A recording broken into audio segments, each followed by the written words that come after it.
Olá, meus caros, momento da pregação no ar, por isso que vos fala, Bruno G. Vamos dar prosseguimento à série de meditações no livro de Provérbios. Nessa edição vamos meditar no penúltimo capítulo desse livro, capítulo 30 em diante. Antes de nós lermos os versículos e meditarmos, nós vamos trazer algumas curiosidades a mais do livro de Provérbios que não fora falado nas outras edições. Vamos lá. O livro de Provérbios, que em hebraico se chama Mishle Salomon, o Provérbio Salomão, é o segundo livro da terceira seção, Ketuvim, da Bíblia hebraica, e um dos livros poéticos e sapienciais do Antigo Testamento da Bíblia cristã, onde ele é o 24º livro. Quando ele foi traduzido para o grego e o latim, o título assumiu diferentes formas. Na Septuaginta grega, Paroimiai, Provérbios. Na Vulgata latina, o título é de Proverbia, do qual deriva o nome em português. Provérbios não é apenas uma antologia, e sim uma coleção de coleções. Antologia é uma coleção de trabalhos literários agrupados por temáticas, autoria ou período. A palavra vem do nome da mais antiga antologia que se tem conhecimento, organizada pelo poeta grego Meleagro.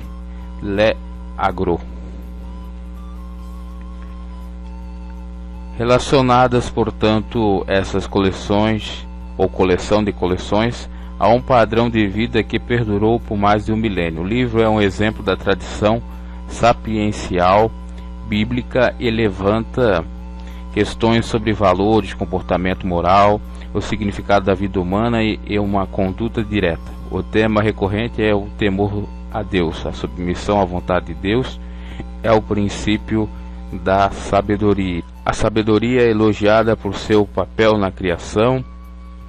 Deus a manifestou antes de tudo e através dela ordenou o caos. E como os homens devem sua vida e prosperidade a conformidade com a ordem da criação. Buscar a sabedoria é a essência e objetivo da vida cristã ou religiosa. Os subtítulos devido às coleções da seguinte forma: Provérbios, capítulo 1 a 9, Provérbios de Salomão, filho de Davi, rei de Israel. Do 10 ao 22 até o 16, o versículo 16, se fala ainda de Provérbios de Salomão. Do 22, 17 ao 24, 22, os ditos dos sábios. 24, 23 a 34, esses também são ditos dos sábios, não necessariamente de Salomão, né? Podendo ter outros ditos de outras pessoas. Provérbios 25 e 29, esses são outros provérbios de Salomão que os oficiais do rei Zedequias de Judá copiaram. E o provérbio 30, esse que nós vamos abordar já, são as palavras de Agur e não são de Salomão. E você vai ver que também o 31 não é de Salomão os ditos. 31, 1 a 9, as palavras do rei Lemuel de Massa, que sua mãe lhe ensinou. E 31, 10, 31, a mulher sábia e ideal, também chamado de mulher de substância. Provérbios é a tradução para o latim da palavra hebraica machal, que tem um significado mais amplo do que o termo provérbio em português. Um dito curto e atrativo. Assim, apesar de quase metade do livro ser composta por ditos desse tipo, a outra é composta de longas seções poéticas de tipos variados, entre elas instruções formuladas como conselho de um professor ou pai, endereçado a um estudante ou criança, personificações dramáticas, tanto na sabedoria quanto de tolice, e dito dos sábios, mais longo que os ditos salomônicos, e mais curtos e mais variados que as instruções. A primeira seção, que vai do capítulo 1 ao 9, é um convite inicial aos jovens para tomar o caminho da sabedoria. 10 instruções e 5 poemas sobre a sabedoria personifica numa mulher. Do capítulo 10 até o 22, versículo 16, com 375 ditos, está dividido em duas partes. A primeira constatando o sábio e o tolo, o justo e o mau, e a segunda com o discurso do sábio e do tolo. Os capítulos 25 a 29, cuja edição é atribuída aos homens de Zedequias, contrasta o justo e o mau, com um tópico sobre o rico e o pobre. Os provérbios 30, ditos de Ageu, introduz a criação, o poder de Deus e a ignorância dos homens. A composição. É impossível precisar as datas dos ditos em provérbios. A frase geralmente utilizada como título Provérbios de Salomão, Mishlei Salomon, está presente em Provérbios 1.1 e repete em Provérbios 10.1 e Provérbios 25.1. Provavelmente trata-se de uma tentativa de dar um título ao material e não uma atribuição de autoria. O livro é uma antologia em 6 unidades discretas. A primeira, capítulo 1 ao 9, foi provavelmente a última a ser composta, já nos períodos persa e helenístico. Essa seção é similar a outros textos cuneiformes mais antigos. A segunda, do capítulo 10 ao 22:16, tem um título de Os Provérbios de Salomão, que pode ter encorajado a sua adoção no cânone da Bíblia hebraica. A terceira, cujo título é Inclina o ouvido e ouve as palavras do sábio, que está em capítulo 22:17, é uma grande medida uma versão hebraica de uma obra egípcia do segundo milênio antes de Cristo. A instrução de Amenemop, é possível que ela tenha chegado às mãos do autor ou autores através de uma tradução aramaica. Em 24:23 começa uma nova seção de uma outra fonte com o título de Esses também são provérbios dos sábios. A seção seguinte, que começa no 25, tem um título que indica que os provérbios seguintes foram transcritos pelos homens de Zedequias, o que indica a assumida veracidade da afirmação que os provérbios seguintes foram colecionados durante o reinado de Zedequias no século 8 a.C. E os capítulos 30 e 31, as palavras de Argu e também de Lemuel e a descrição da mulher ideal são apêndices bem diferentes em estilos e na ênfase dos capítulos anteriores. O gênero sapiencial era bastante comum em todo o Oriente Médio Antigo, e a leitura de provérbios, juntamente com os exemplos recuperados no Egito Antigo, na Mesopotâmia, revela um corpo literário comum compartilhado da sabedoria, apesar da crença de que esse livro, como todos os demais da Bíblia, tenha sido recebido diretamente de Deus pelos profetas. A literatura sapiencial de Israel pode ter sido desenvolvida ou foi desenvolvido na família, na corte real e nas escolas, mas apesar disso a impressão marcante é que o texto tem sua base na instrução no seio da família, nas pequenas vilas.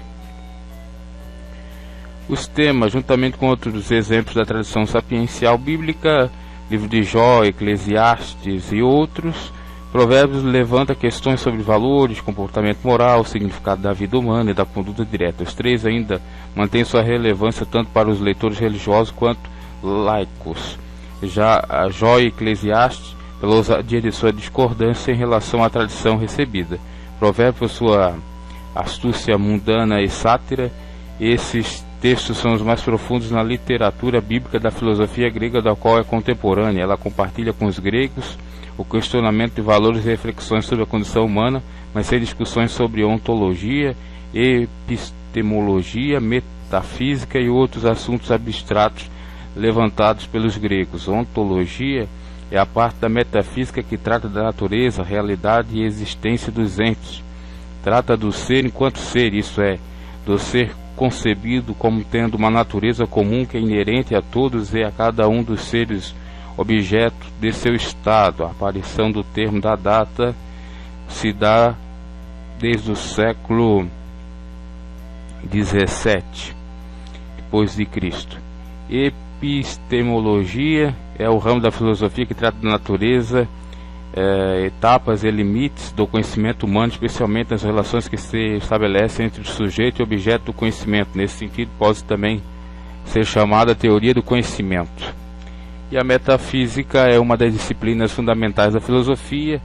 Os sistemas metafísicos, em sua forma clássica, tratam de problemas centrais da filosofia teórica. São tentativas de descrever os fundamentos, as condições, as leis, a estrutura básica, as causas, os princípios e etc. Provérbios, quando foi excluído, excluído do cânone bíblico por suas contradições. Olha que interessante isso.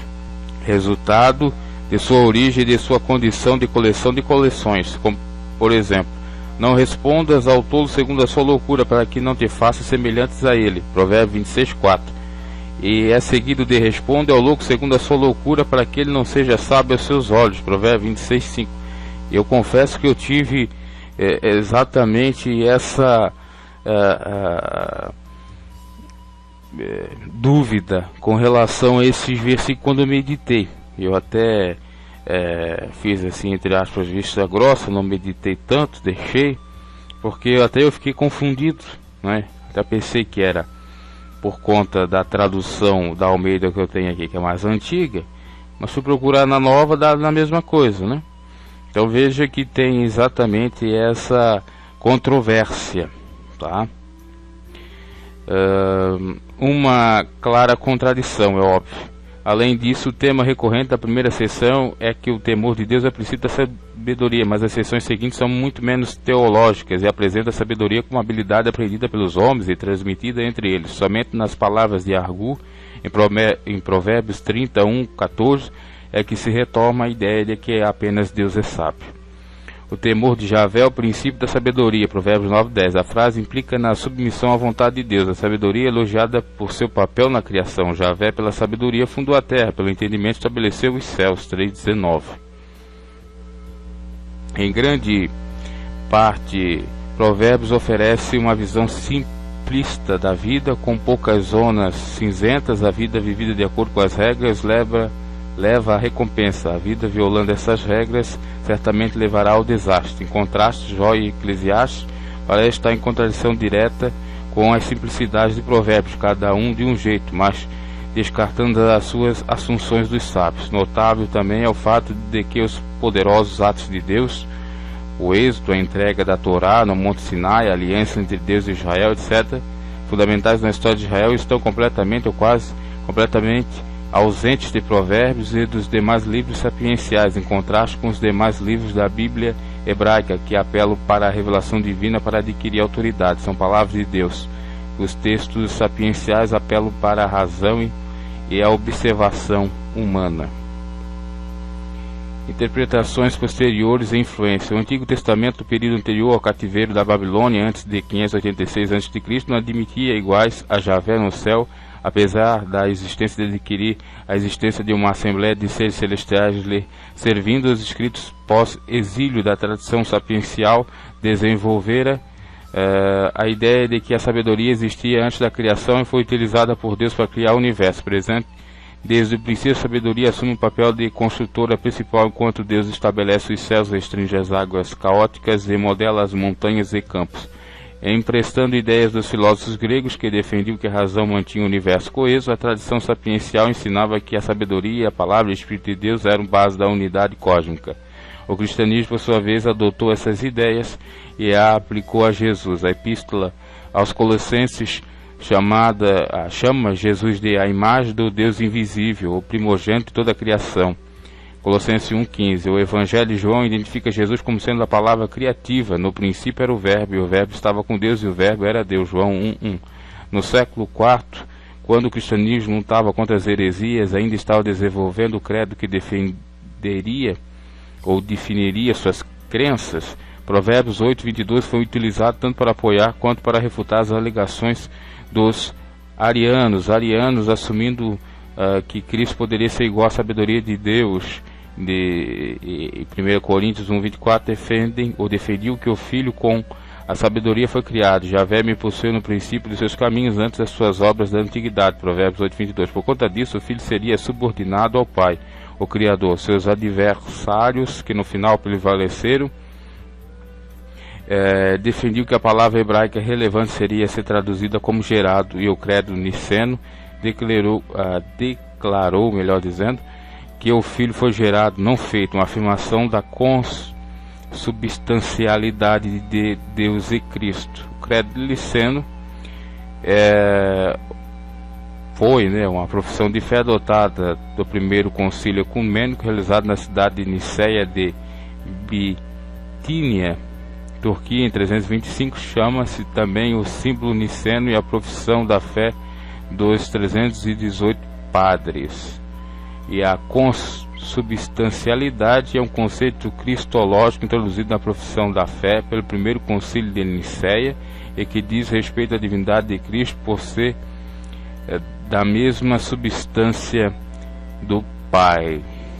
Então aí falamos um pouco mais acerca do livro de Provérbios, Veja que ele até cogitou-se descartá-lo dos livros da Bíblia, que formaria o cânon, a lista de livros bíblicos. Veja que não é para nós dar tanta importância assim, apesar de que nós temos aqui muitos ensinamentos interessantes. Se nós interpretarmos à luz de Cristo, nós vamos ter realmente muita sabedoria para aplicar no nosso dia a dia. Lembrando que também o Apocalipse, o livro que quer dizer revelação, quando houve o manifesto de protesto, e então aí surgiu, entre aspas, o protestantismo, o Martinho Lutero, podemos considerá-lo como o pai do protestantismo, até nem achava conveniente, correto, o livro de Apocalipse está no Novo Testamento. Ele não queria considerá-lo, pois segundo a sua crença, boa parte desse livro já estava cumprida, e não teria mais nenhuma serventia, além do que também era muito complicado para ser interpretado pela igreja.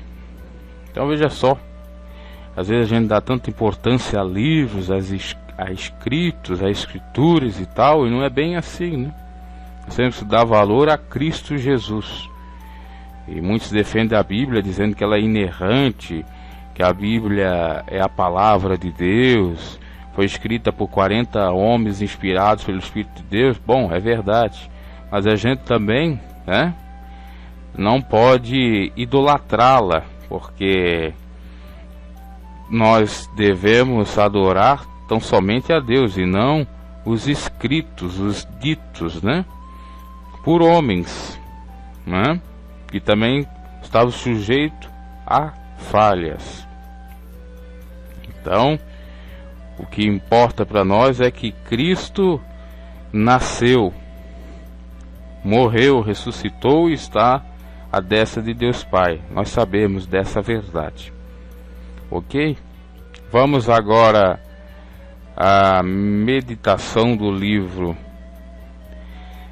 de Provérbios, capítulo 30. Mas antes ainda vamos falar, já que nós vamos agora adentrar com um novo autor aqui dos ditos, dos provérbios, o chamado Agur. Vamos ver quem era esse Agur, ou se na história se fala alguma coisa dele. Agur é um escritor bíblico, filho de Isaac. Acreditava-se que tenha vivido entre o reinado de Salomão até o reinado de Ezequias. Ezequias já é outro, Por não ter muitas informações adicionais sobre sua identificação, alguns peritos rabínicos têm achado que o nome Agur seja alegórico e que não verdadeiramente é este, ou se aplica, ou poderia até mesmo se aplicar a Salomão. Seria aí um pseudônimo de Salomão, um apelido. No entanto, a obra Livros da Bíblia de Som Sino diz que realmente esse existiu, porque fez a comparação do livro inteiro bíblico de Provérbios destacando que havia diferença de escrita e estilo entre os provérbios de Salomão e aqueles que foram atribuídos ao tal Agur, como é o capítulo 30, né? Só esse é o capítulo que ele escreveu. Agur destaca a incapacidade do homem de criar a terra e tudo que há nela. Afirma que a Bíblia é um escudo protetor e que tem poder de nos refinar. Destaca quão arrogante e ambiciosa é a geração em que vivia, fazendo um veemente combate à mentira. Agur pode ser também considerado um apelido, portanto, de Salomão. Aí há essa dúvida se era o apelido de Salomão ou se realmente era um outro ser, uma outra pessoa. Em Provérbios, no capítulo 1, nós encontramos da seguinte forma: palavras de Agur, filho de Jaque, o oráculo. Então, seu pai era um oráculo, era um orador, era um palestrante, era um pedagogo, um instrutor. Disse esse varão a Itiel, e a Itiel e a Ucal. Então, palavras de Agur, filho de Jaque, o oráculo. Disse esse varão Agur a Itiel e a Ucal. Vamos ver se nós encontramos alguma informação desse Itiel e Ucal. Segundo aqui algumas informações do dicionário bíblico, Itiel e Ucal seriam possivelmente alunos, discípulos de Agur, né? Então, Agur, que era filho de um instrutor que recebeu obviamente instrução, instruía, lecionava para outros, né? Se valendo da profissão do pai. Olha que interessante, né? É dizer, profissão que passa de pai para filho. E aí ele está então educando, exortando. Vamos lá, as meditações. Olha, mais algumas informações acerca de Agur, que realmente existiu. Então, aquela dúvida que eu trouxe no início não prospera. Seria um contribuinte árabe, não hebreu, ao livro de Provérbios. Alguns acreditam que a palavra traduzida como oráculo, né, seja o nome de uma tribo árabe, já que seu pai era um oráculo. Outros eruditos, porém, defendem que a tradução correta seja do oráculo, que faria de Agur um homem que recebia oráculos, uma espécie de profeta. Os provérbios a seguir foram endereçados a Itiel e Ucal, provavelmente possíveis discípulos de Agur e Lemuel. Como é incomum a repetição seguida do nome Itiel, disse esse varão a Itiel e a Ucal. Alguns eruditos dão outra interpretação a esse trecho, traduzindo o texto como: eu me extenuei o Deus e eu extenuei o... eu me extenuei o Deus, eu me extenuei o Deus e estou consumido. Isso caberia no contexto dos versículos seguintes. Olha só. Vamos ver como estão os versículos do capítulo 30. Vamos lá.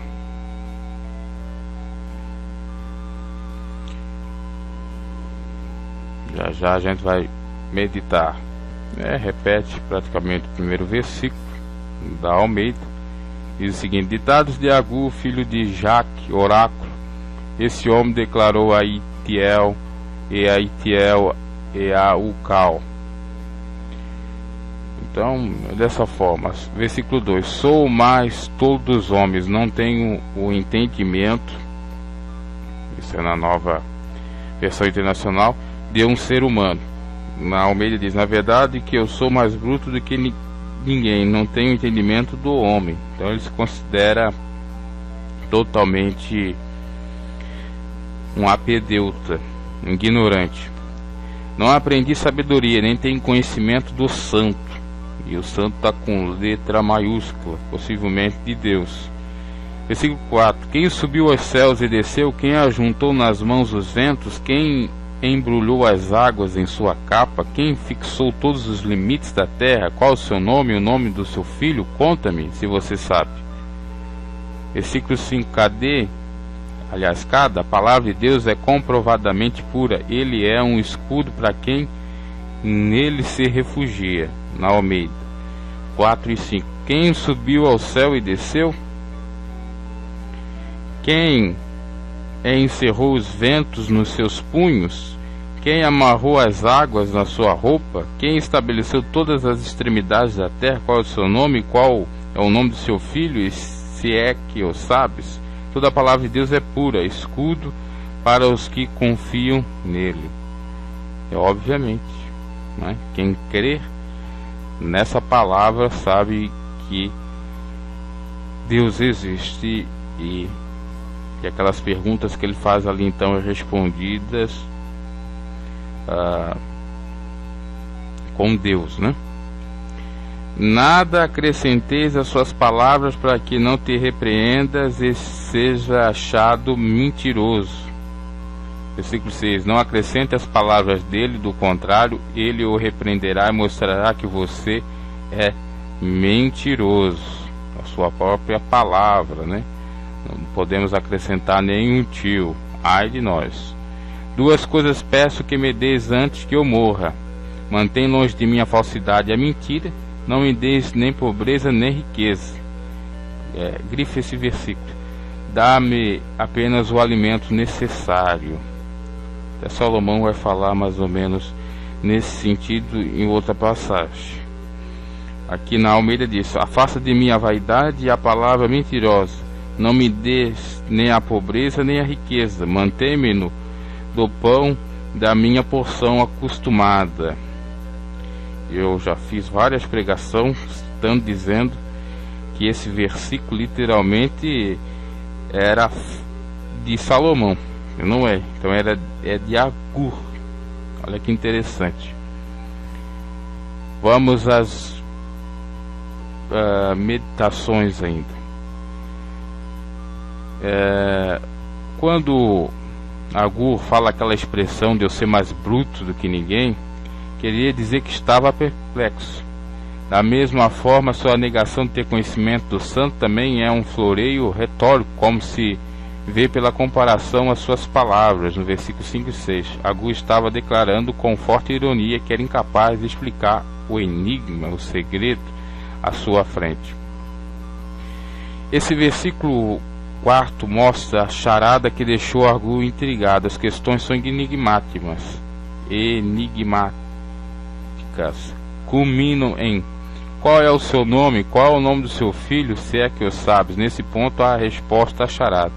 O Antigo Testamento responderia que a expressão seu nome refere-se ao Senhor, mas não haveria um nome para o seu filho.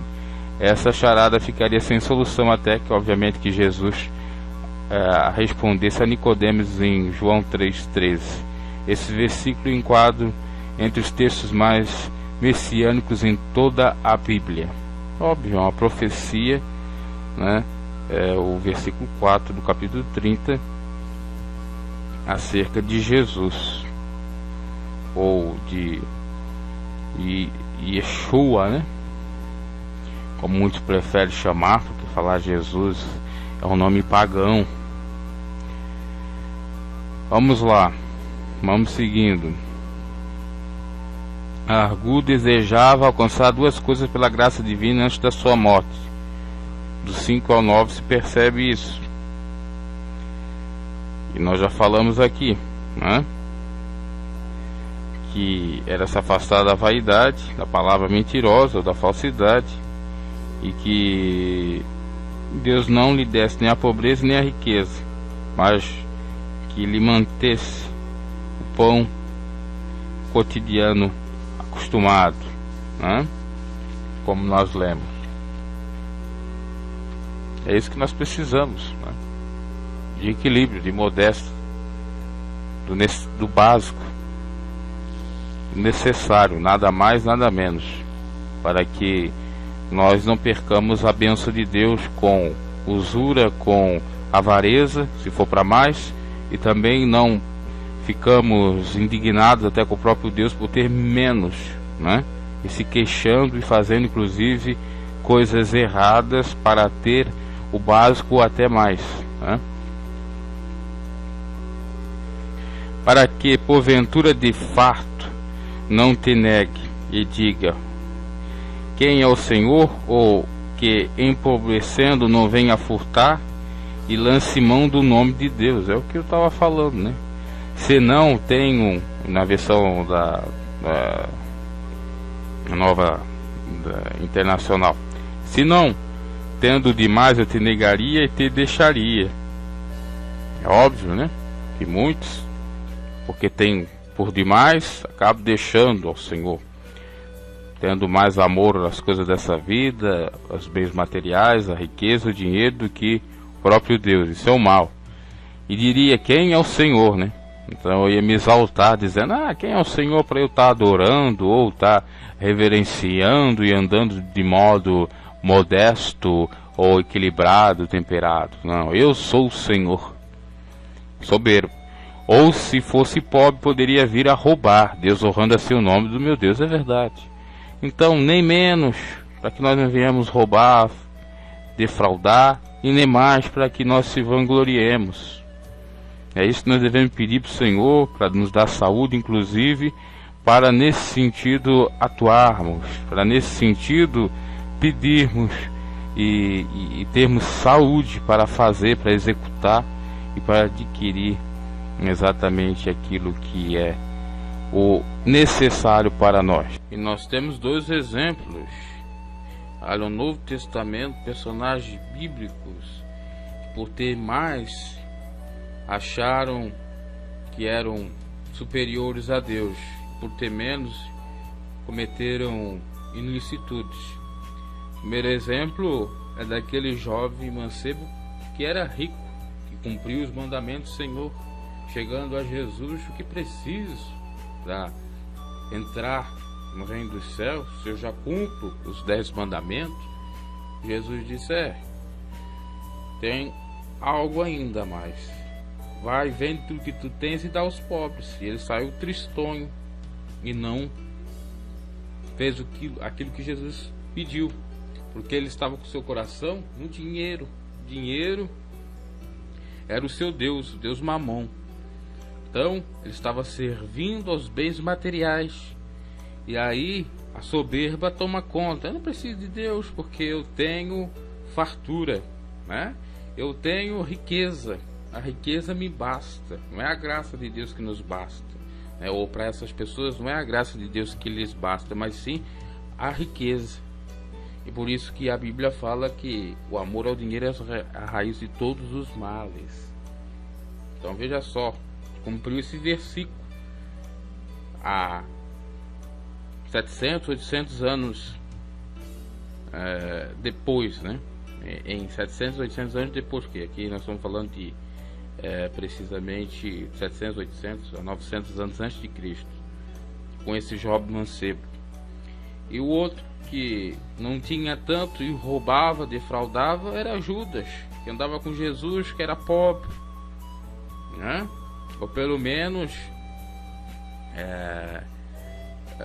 não era tão pobre assim, mas tinha o desejo de fraudar para se enriquecer. Não estava acostumado com a porção cotidiana, né? Então veja só, temos os exemplos na Bíblia.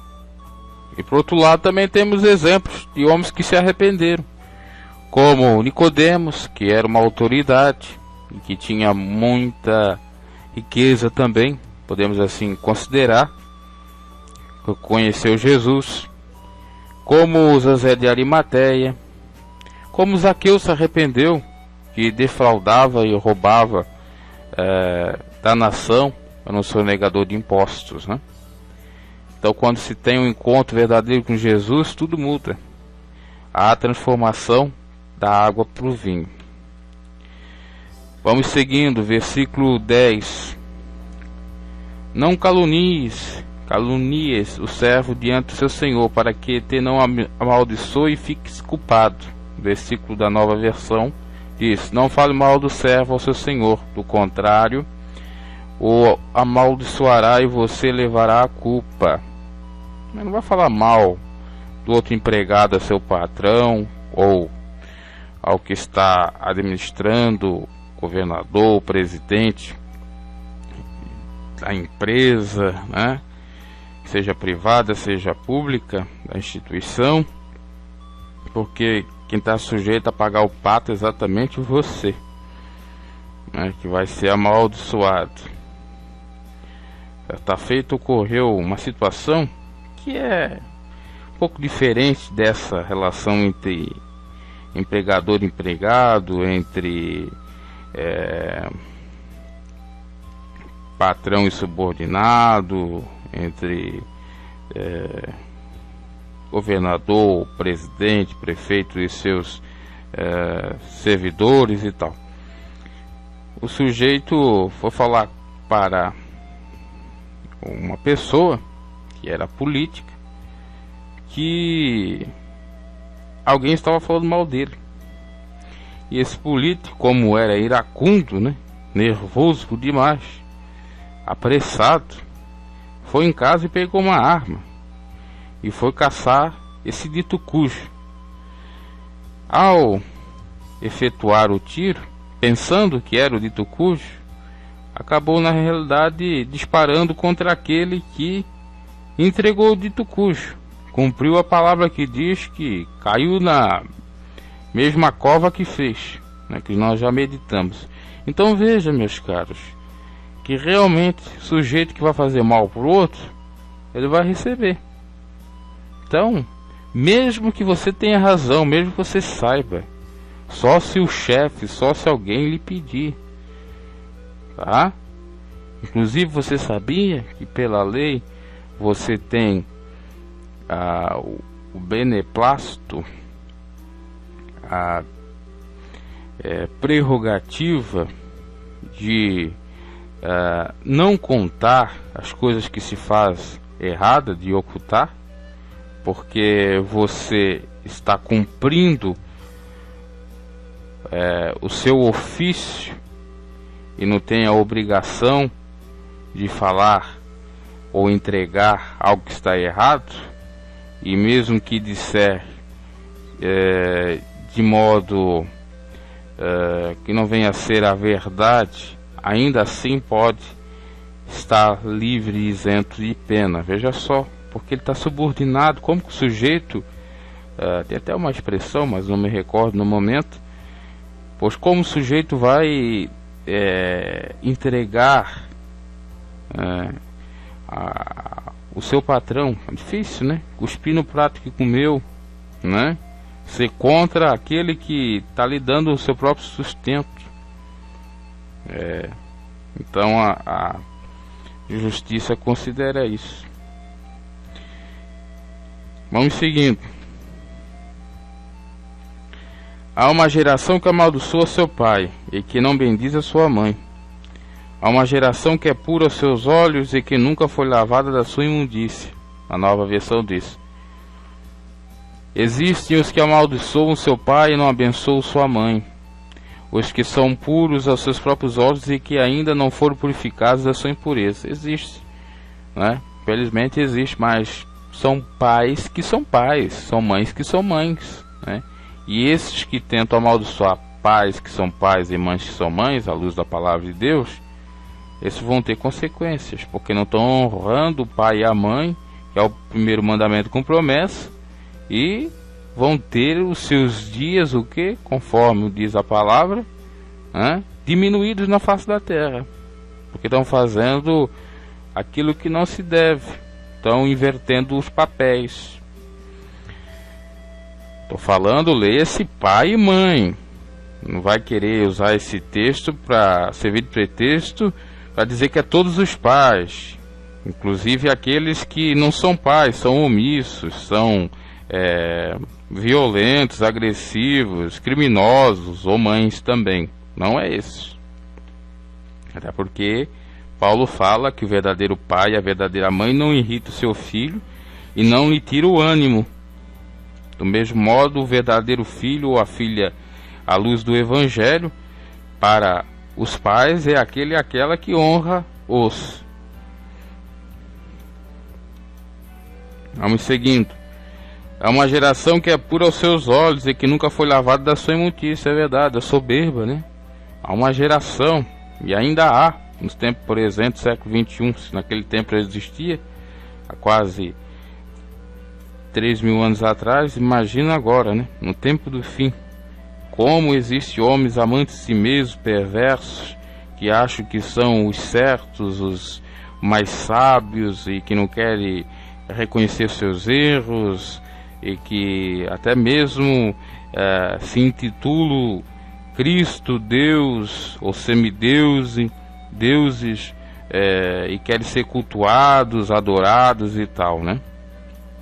É a adoração à criatura e não ao Criador, a inversão de papel, de valores. Aí. Há uma geração cujos dentes são espadas e cujas queixais são facas, para consumirem na terra os aflitos e os necessitados entre os homens, que diz o versículo 14. Pessoas cujos dentes são espadas e cujas mandíbulas estão armadas de facas para devorarem os necessitados dessa terra e os pobres da humanidade, né? E como existe no tempo presente governadores ímpios aí que fazem mal para a nação. Argu escreveu sobre uma geração assolada por males sociais, como falta de respeito pelos pais, altivez, ganância e egoísmo. Ironicamente, tais males têm assolado todas as gerações, né? Não somente a dele, é de fato. Tá ainda isso acontecendo, e eu até diria que muito mais do que outrora, né? A quantidade é maior de pessoas fazendo isso, procedendo dessa forma errônea, fazendo mal ao próximo, ao necessitado, condenando justos, inocentando culpados,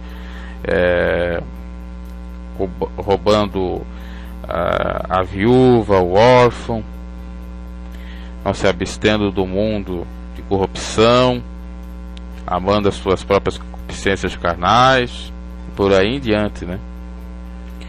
Versículo 15 diz o seguinte: a sanguessuga tem 2 filhas, a saber, Dá. Estas têm 3 causas ou coisas. Numa nunca se fartam. E quarto, nunca dizem basta. Versículo 14 diz, a nova versão: 15. 2 filhas têm a sanguessuga. Gritam elas. Há 3 coisas que nunca estão satisfeitas.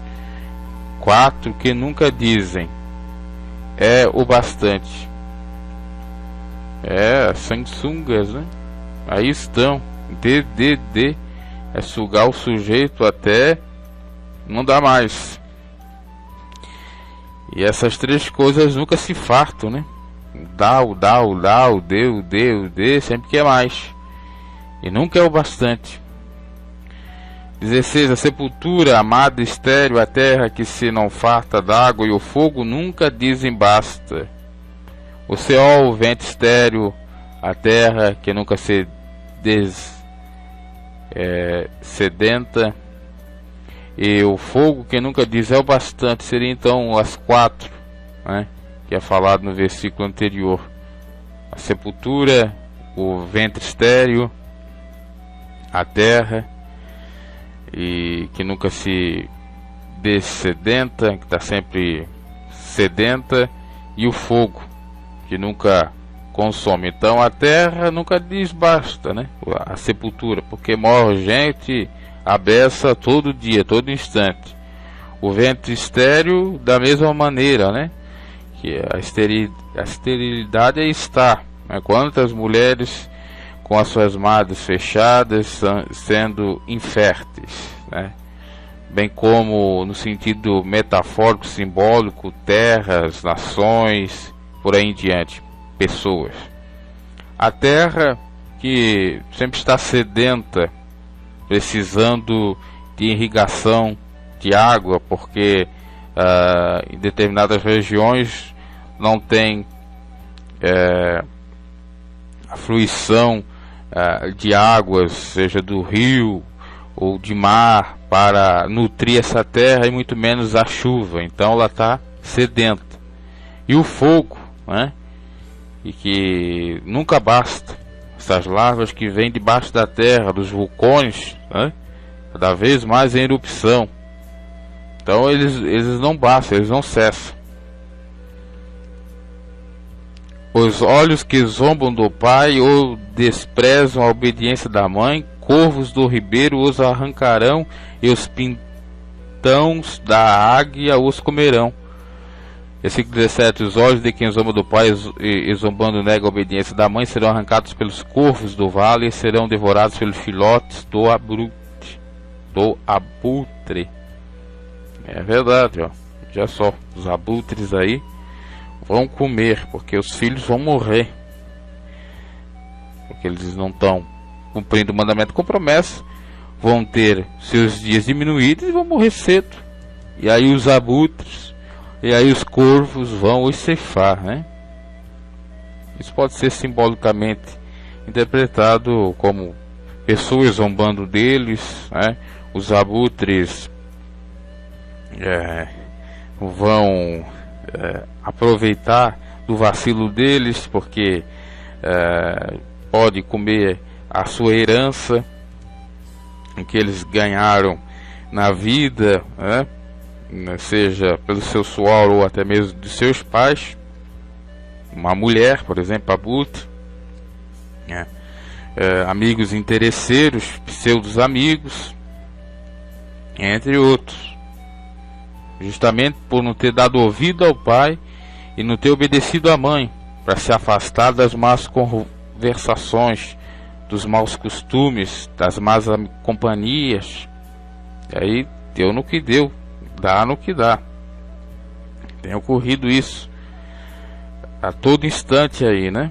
Quantos filhos ceifados pelo inimigo por não dar ouvido aos seus pais, né? Por acharem que não precisam de conselho, e muito menos por não dar ouvido à voz do Espírito Santo. Realmente é danoso quem é surdo espiritual. Vamos lá. Há 3 coisas que me maravilham, e a quarta não a conheço. 18. Há 3 coisas misteriosas demais para mim, 4 que não consigo entender: o caminho do abutre no céu, o caminho da serpente sobre a rocha, o caminho do navio em alto mar, e o caminho do homem como uma moça. O que diz o versículo 18? Há 3 coisas misteriosas demais para mim, 4 que eu não consigo entender. A mais dificultosa é o caminho do homem como uma moça. E aqui diz como uma virgem, né? E não sabe para onde vai, que se entrega por conta da sua ingenuidade a qualquer um, né? E fica afoita, querendo alguém, nesse querer, e nessa vontade, nesse afã de querer alguém, assim como quer a virgem quer alguém, a moça quer alguém, um homem. O homem se perde, no caso aqui na comparação. E ainda fala do caminho do abutre no céu, né? Do que é conhecido aqui como urubu. Caminho do urubu no céu. O caminho que que ele faz em bando, geralmente quando ele está à procura de carniça, né? Tem as pessoas que têm crenças que quando vê o urubu representa algum mal que vai acontecer. Não creem disso, obviamente, né? Aqui está falando do caminho do abutre, que é misterioso, né? O que ele está fazendo, o que ele está pensando. Obviamente é a carniça que ele está atrás, né? E se ele anda ali ao redor, porque tem algo podre para ele comer. O caminho da serpente sobre a rocha, né? Está se deslizando na rocha, se escondendo na rocha. Tomar cuidado. O caminho da serpente, que ela pode nos picar. E veja só, simbolicamente nós temos aí a figura da rocha, que é a pedra de esquina, que é Jesus, e da serpente, que pode ser a serpente que foi erguida lá no deserto, acho que foi no deserto, né? Para que o povo israelita olhasse para ela, a serpente de bronze, e fosse curado das suas chagas, suas doenças. E temos a serpente na tipologia de Satanás, representando Satanás, a antiga serpente. Então veja só, o caminho da serpente sobre a rocha. O que nós podemos entender aí é o caminho de Satanás sobre Cristo, né? Querendo se esconder para dar o bote. E quantos assim fazem, né? Em nome de Jesus, pregando o evangelho para dar o bote, a mordida, e matar a pessoa na fé, e comer tudo que ela tem, se enriquecer nela, né?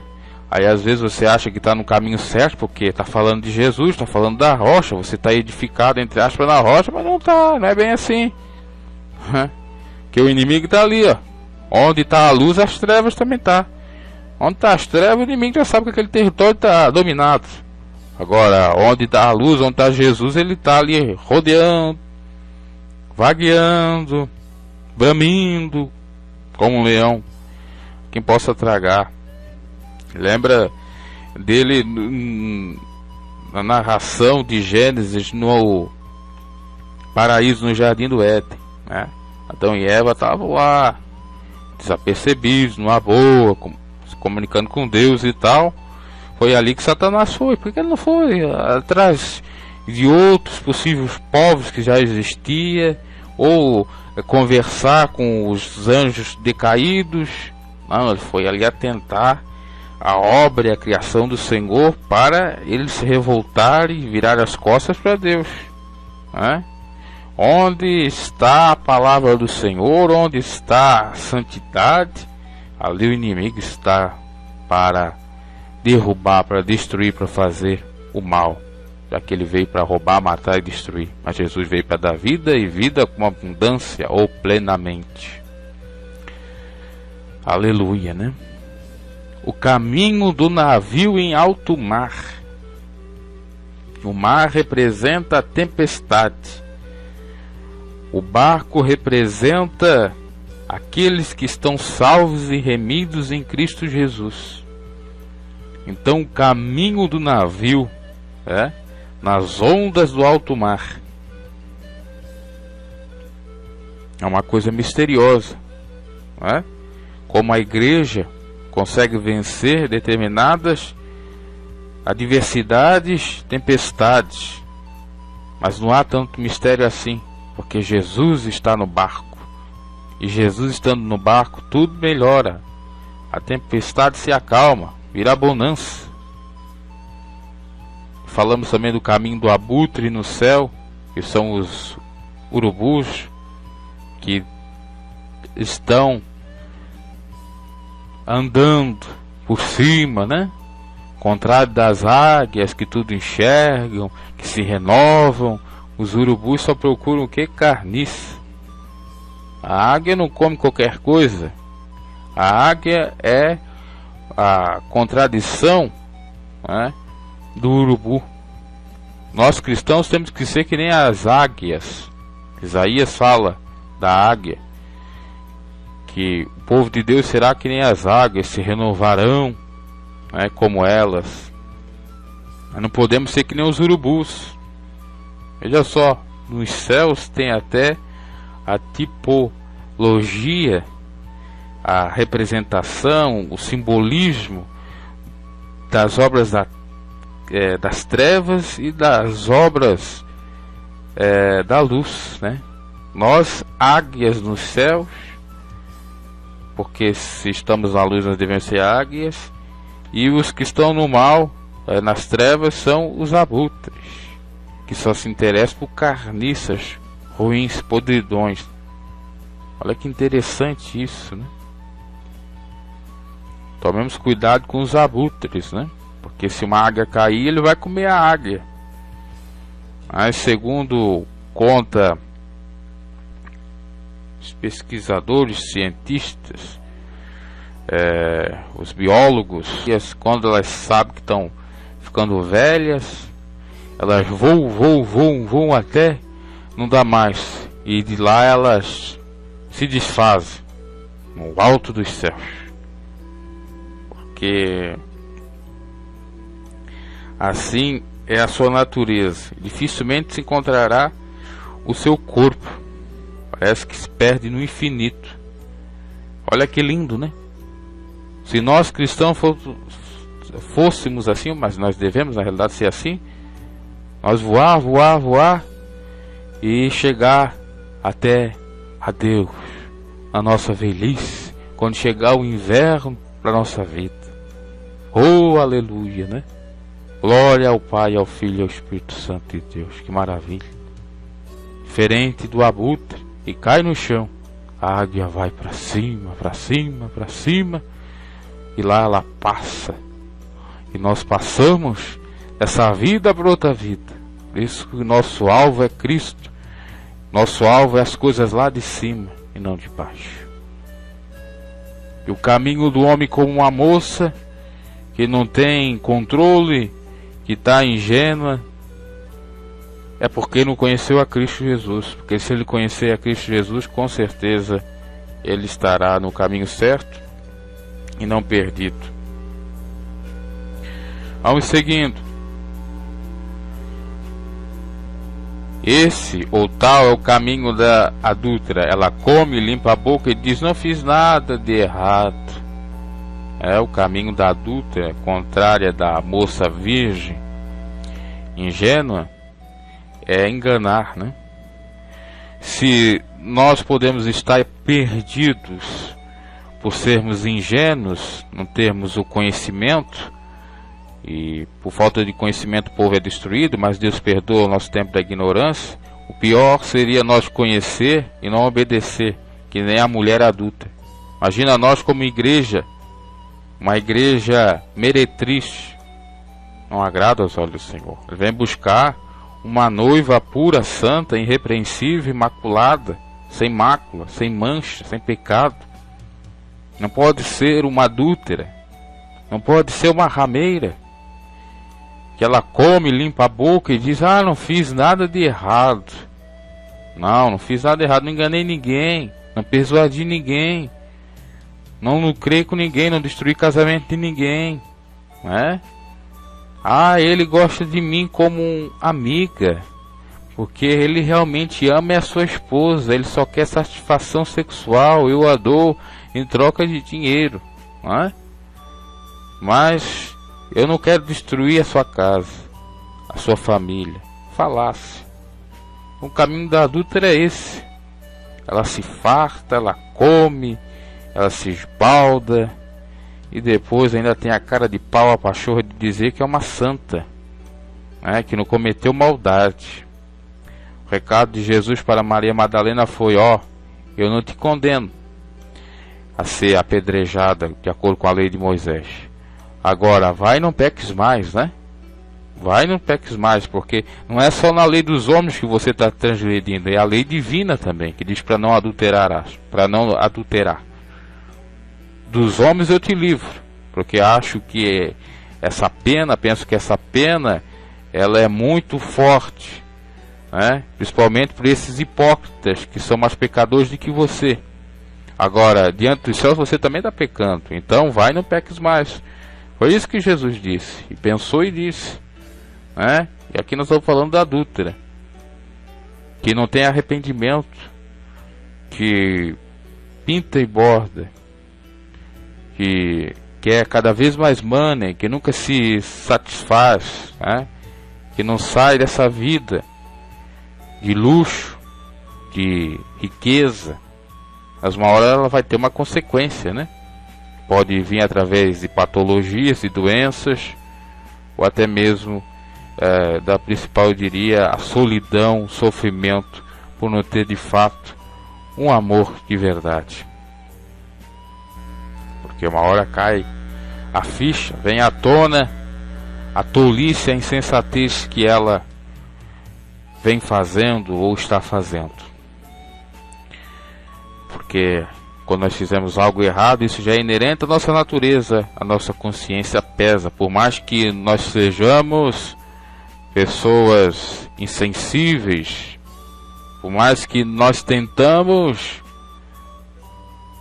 nos auto-enganar, por mais que nós tentamos ludibriar a nossa mente, né? Mas não conseguimos. Porque isso já é inclusive deixado por Deus para que o homem não tenha desculpa naquele dia. Porque a sua consciência que é pura, sua consciência que a sua alma que quer estar perto de Deus, que tem sede de Deus, assim como os cervos bramam, assim como os cervos bramam por água, a nossa alma brama por Deus, tem sede de Deus. Essa alma que tem sede de Deus, ela nos condena quando fazemos coisa errada, porque ela quer o certo, o justo, que provém de Deus. Olha que interessante. Vamos seguindo, meus caros. Nós estamos no versículo 20, né? Agora vamos para o 21. 3 coisas fazem tremer a terra, e 4 ela não pode suportar. O que são? O escravo que se torna rei, o insensato farto de comida, a mulher desprezada que por fim se casa, e a escrava que toma o lugar de sua senhora. 3 coisas fazem tremer a terra, e 4 ela não pode suportar. Um escravo que se torna rei, porque o pensamento dele, ele vai ser arrogante, não é? Ele vai recompensar agora as suas frustrações contra o rei. A terra não vai suportar, porque ele tem tudo para ser tirano. Da mesma maneira, um insensato farto de comida, ele treme a terra, porque o insensato foi feito, ou existe, para não se satisfazer. Quando ele se satisfaz, arrebenta a boca do balão. As coisas assim, mais terríveis que nós nem imaginamos. Do mesmo modo, a mulher desprezada que por fim se casa, né? Que diz, graças a Deus, aleluia, até que enfim.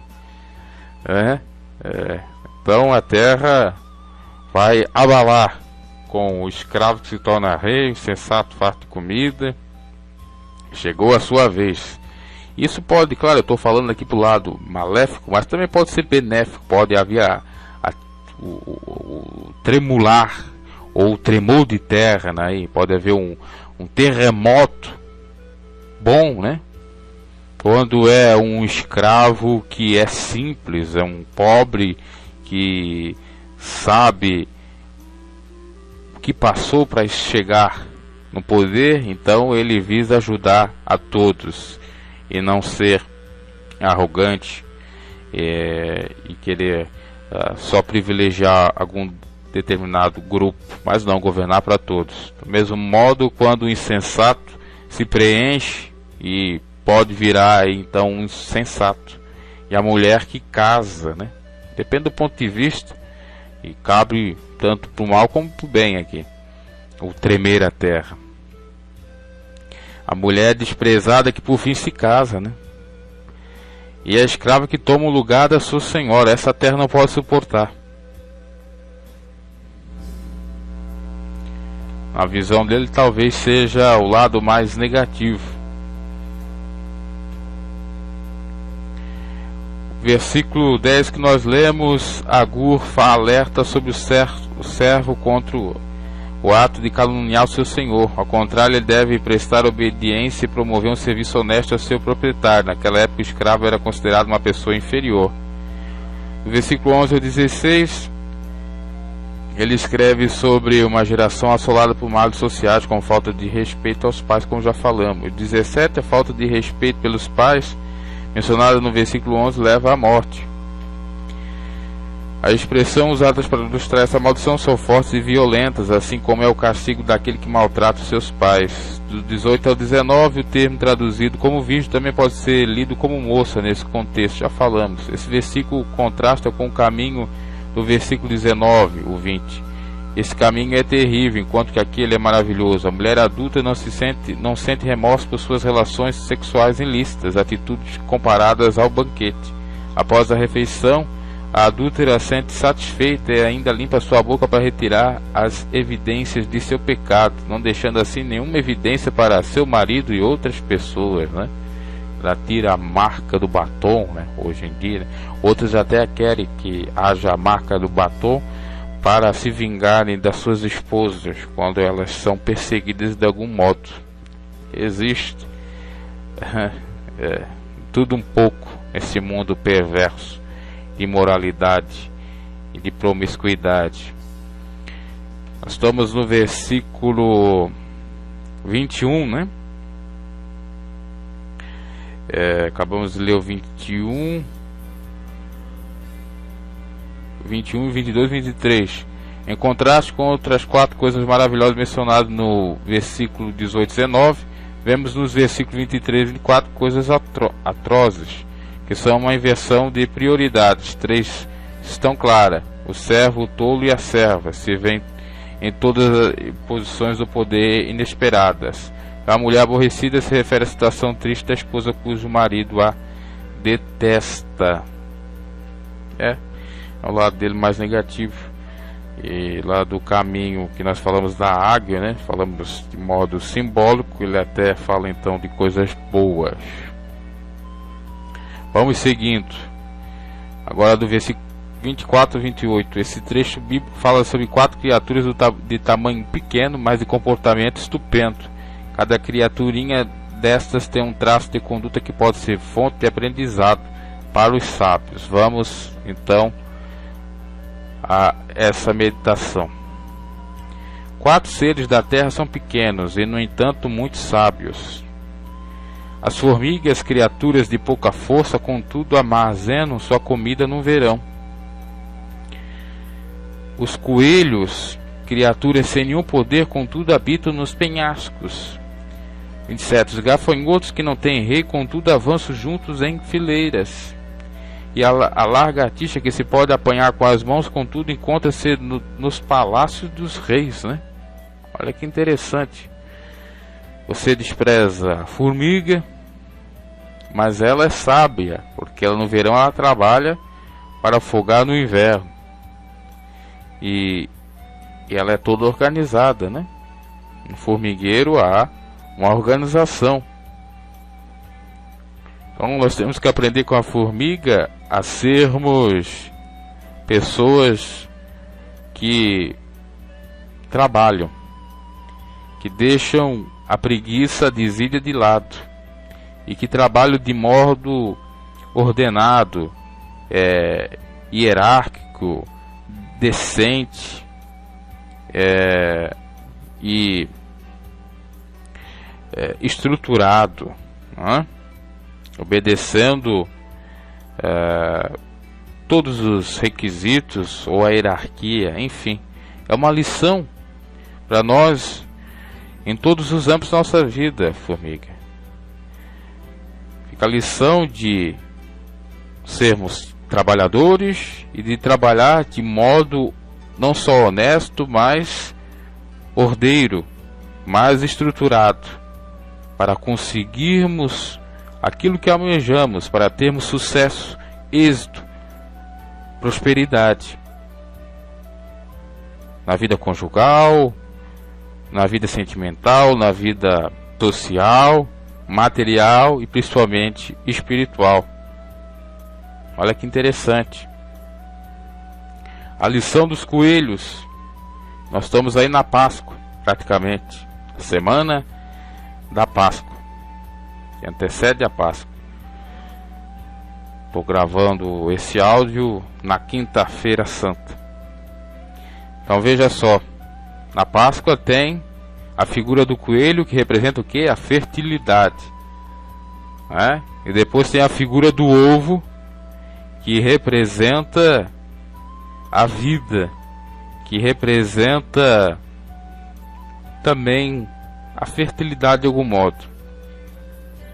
Então, os coelhos, né, porque fazem bastante filhos, gostam muito de copular, né, e também são ágeis, como diz o versículo aqui, hábeis, melhor dizendo, porque criaturas sem nenhum poder, contudo habitam nos penhascos, nos lugares mais dificultosos. Eles sabem viver e são férteis. Então aqui a exortação, a admoestação com relação ao coelho, né? A lição é fertilidade, habilidade e vencer situações adversas, né? E vencer os desafios, vamos colocar assim. Você não quer ser fértil, tudo quanto é sentido, o âmbito da sua vida. Você não quer ser hábil, você não quer ter sabedoria para viver em qualquer lugar ou em qualquer situação. Então aprenda com os coelhos. Os gafanhotos. Gafanhotos esses que era alimento de João Batista, né? Gafanhotos e mel silvestre. Além de eles serem ricos em proteínas, se eu não me equivoco, ou fibras, acho que é proteínas, né? O gafanhoto se come, tem lugares que come sim. Assim como o coelho, né, se come, assim como a formiga se come. A formiga faz uma farofa muito gostosa, em São Paulo se faz. Com o coelho se faz um prato também delicioso. Os gafanhotos na Ásia se come muito. Então os gafanhotos que não têm reis, contudo avançam juntos em fileiras. Eles não têm quem os comanda. Ele não precisa de ninguém dizer, olha, vá aqui, vai lá. É para ser estruturado dessa forma. Quer dizer, aqui representa, como lição para nós, autonomia, liderança própria, capacidade que nós temos, despertar essa capacidade, essa potência que nós temos, esse potencial para vencermos as dificuldades, para alcançar os nossos objetivos. E a lagartixa que se pode apanhar com as mãos, contudo encontra-se nos palácios, nos reis, ela está em qualquer parte. Para ela não existe censura, não existe lugar inabitável, inóspito. Ela está em todas as partes. Representa para nós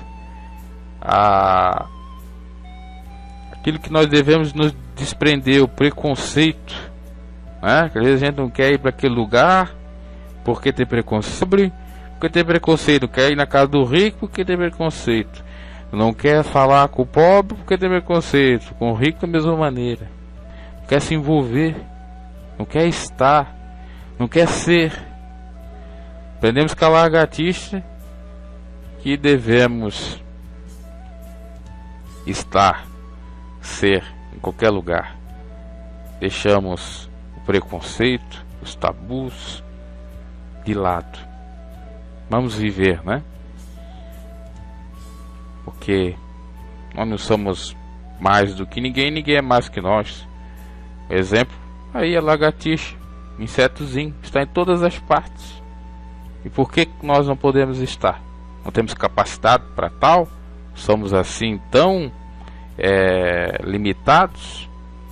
Estou falando com pessoas que têm patologias que limitam. Aliás, até essas que têm patologias que de algum modo os limitam, mas como elas têm ainda raciocínio, consciência, pensamento, elas são muito mais, eu diria entre aspas, ilimitadas do que muitos que não têm limites, mas se limitam. Eu não estou falando dos macros limites, mas dos mínimos, do básico, né? Por exemplo, você sabe que é limitado com relação à sua vida, que você nasce, cresce e vai morrer um dia. Agora, você sabe que tem capacidade para, por exemplo, ter uma carreira profissional maravilhosa, em qualquer que seja a área. Mas você coloca um empecilho, você diz que não pode, porque eu não tenho condições financeiras, porque eu não tenho um pai, eu não tenho um padrinho, por isso, por aquilo, arranja desculpa. E a lagartixa não tem desculpa, ela se mete, ela vai. E nós temos que ser assim, meus caras, nos desprender de tudo quanto é coisa que nos impede de avançar. Nós temos que ser liso que nem Jundiar, passar, e ler isso no sentido bom, né? Não no mal, né? Temos que ir. Deus nos deu inteligência, Deus nos deu saúde, perfeição. Por que nós não podemos? Só basta nos esforçarmos, ter um bom ânimo, e assim a bênção virá. E assim seremos prósperos e alcançaremos algo mais. E por fim, nos últimos versículos, Agur vai dar as últimas lições para os seus discípulos. Os provérbios do versículo 29 a 33 se encerram com alertas contra a ostentação e a desordem. A expressão põe a mão na boca significa pare com isso. A ideia é que se você estiver tramando alguma encrenca e repentinamente perceber sua insensatez, pare antes que as coisas piorem. Vamos ler os versículos para ver se é exatamente isso. Há três coisas, aliás, há três seres de andar elegantemente. Há, portanto, três seres de andar elegante. A versão Almeida diz o seguinte: há quem tem um bom andar, e o quarto passeia muito bem. E aqui na nova versão diz, então, há três seres de andar elegante, quatro que se move com passo garboso. Quer dizer, elegante. O leão, que é poderoso entre os animais e não foge de ninguém, né, que é corajoso. O galo, de andar altivo. O bode e o rei à frente do seu exército. Versículo 32. Se você agiu como tolo, exaltou-se a si mesmo, ou se planejou mal, tape a boca com a mão. Pois assim como bater o leite produz manteiga, e assim como torcer o nariz produz sangue, também suscitar a raiva produz contenda. Olha só, interessante. Para nós encerrar as meditações a respeito dos versículos. Então o leão é poderoso, é o rei da selva. Nós temos a figura do leão da tribo de Judá e do leão indo, como esse leão. O leão é poderoso entre os animais e não foge da raia, ele não foge de ninguém. Ele ataca, ele é o rei da selva. Nós, como os filhos do leão da tribo de Judá, nós não podemos ser covardes. Nós temos que ir ao combate, obviamente revestidos das armaduras de Deus, para derrotar o pseudo-leão. Pode ser o tigre, que é semelhante ao leão, mas não é um leão, que tem um poder, melhor dizendo, equivalente ao leão, mas o leão é o rei da selva.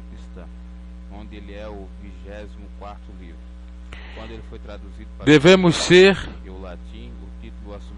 então, portanto, corajosos. Para o bem, obviamente, para fazer o bem.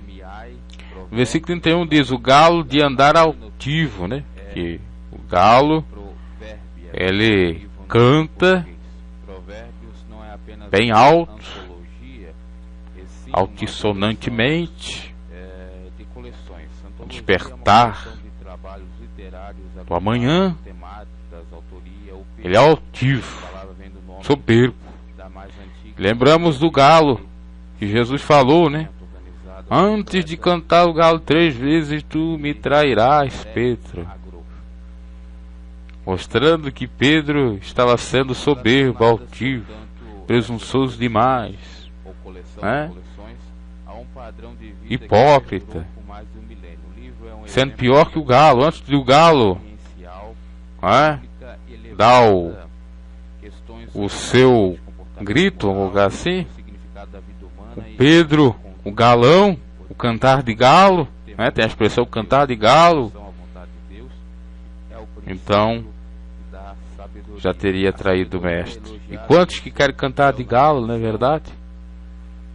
Que diz que não, mas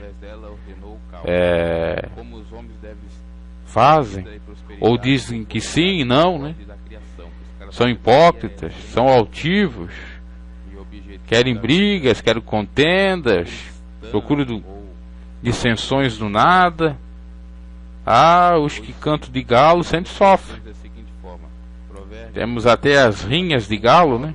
Que no Brasil é proibido essa prática, mas que no submundo existe essas brigas, onde que os galos se matam uns aos outros, a disputa para quem é um galão, quem vai cantar de galo maior.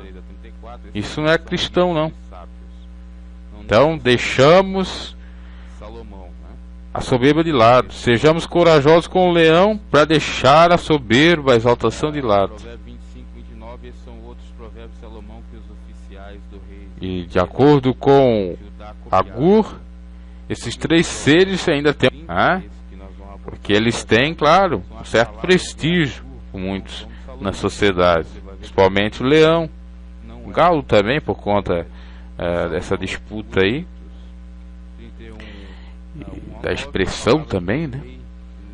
O bode, né, que aqui na versão da Almeida diz que é o 31, diz que é o bode também.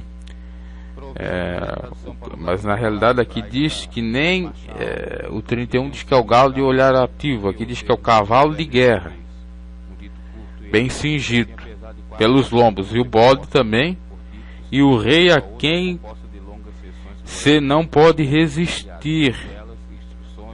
Olha só. Quando lá nós falamos, eu não li aqui na versão Almeida, de lagartixa, aqui na Almeida é falado de aranha, né, que dá no mesmo, que ela também está em todos os ambientes, todos os lugares. O terrível é a sua teia de aranha, né? Nós temos que fugir dela.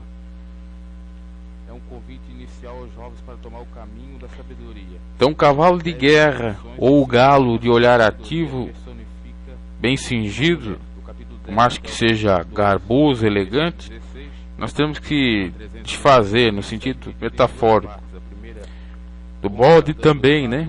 Lembra que Jesus colocará as ovelhas de um lado à sua direita e os bodes à sua esquerda. É maravilhoso o que o bode faz, né? É elegante, né? Mas para Deus não é tão elegante assim, porque representa as obras das trevas, os hipócritas, os pseudos, falsos crentes cristãos, e o rei à frente do seu exército. Aqui dizia o rei a quem se não pode resistir. Até aqui na Almeida, nesse versículo é mais claro. Então um rei que é muito soberbo, vanglorioso, um Nabucodonosor da vida. Os homens ímpios isso é muito elegante, muito maravilhoso, mas para Deus não é. Então nós devemos ser corajosos para deixar de lado o olhar altivo, para deixar de lado a hipocrisia, deixar de lado a impiedade e também a vanglória, soberba, presunção, coisas nesse sentido semelhantes. Se obrastes, ali diz que se você agiu como tolo, aqui diz: se obraste loucamente, elevando-te, se imaginasse o mal, põe a mão na boca, refreia-te. Não fazer mais a coisa errada, arrependa-te. Porque o espremer do leite produz manteiga, e o espremer do nariz produz sangue, e o espremer da ira produz contenda, né? Você vai espremer uma espinha no nariz, sai um sangue, reviria, né? Você vai espremer o leite, né?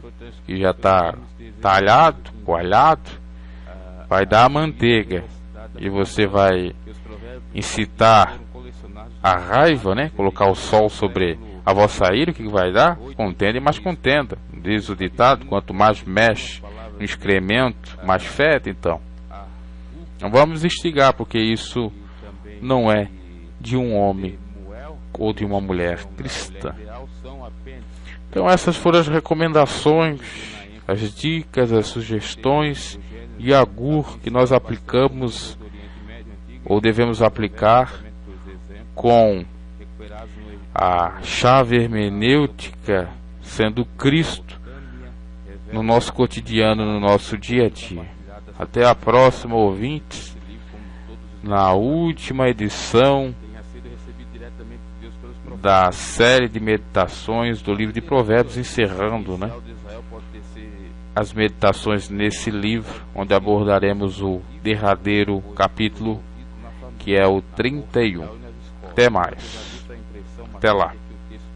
Que a paz de Cristo esteja com todos vocês.